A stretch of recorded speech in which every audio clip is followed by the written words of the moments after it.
You're listening to the Catholic Family Podcast, Lent Around the World, daily meditations chosen and read by traditional Catholics from around the globe. Continuing our reflections on the Passion by Father Charles Doyle, the Friday after the second Sunday in Lent.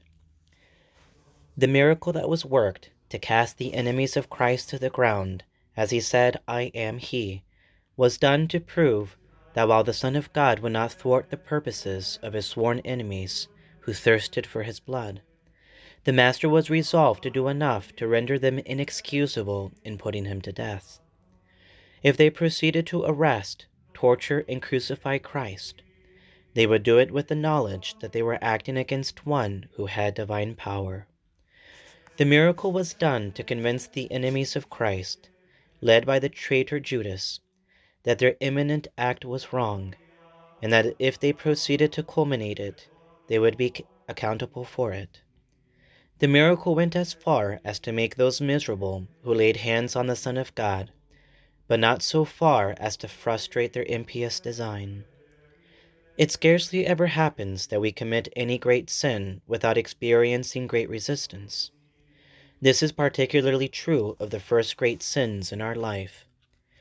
The remorse, the degradation, and the disillusionment is nearly enough to throw us to the ground, and the warning voice of conscience is like thunder in our soul. It is nearly a verity that after the first or the thousandth grave sin, but after one of them, there is a turning point in our life.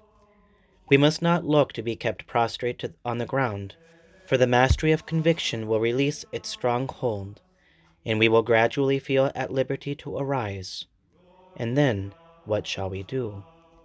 Paul was thrown to the ground, but he arose, saying to Jesus, "Lord, what wilt thou have me do?" Judas was struck to the ground, but he arose only to renew his traitorous attack, to make fresh quest after Jesus, whom he was determined to betray. After any grave sin, we must follow the example of Paul or that of Judas. If we rise from a serious sin, determined to take another step towards sin, the likelihood is that the path will be smooth, and we will be suffered to proceed without much protestation by our conscience or by remorse. One thing we ought to fear, and that is to be left to sin undisturbed. The longer we remain in that state, the worse the chances are for spiritual recovery. When Christ's enemies laid hands upon his sacred person, Peter drew his sword and lopped off the ear of Malchus, the servant of the high priest. Christ told Peter to put away his sword, and Scripture adds these words, "Bear with them thus far." And Jesus touched his ear and healed him. Luke 22:51. Judas and the Roman soldiers, the Pharisees, scribes, and elders, experienced two striking miracles in rapid succession: the strange power which hurled them to the ground, and the miraculous healing of the ear of the servant of the high priest. But what was the effect upon Judas and the others who came to seize Christ? Nothing. They experienced miracles, and yet remained adamant. Oh, the sad plight of those who betray Christ and those who crucify him.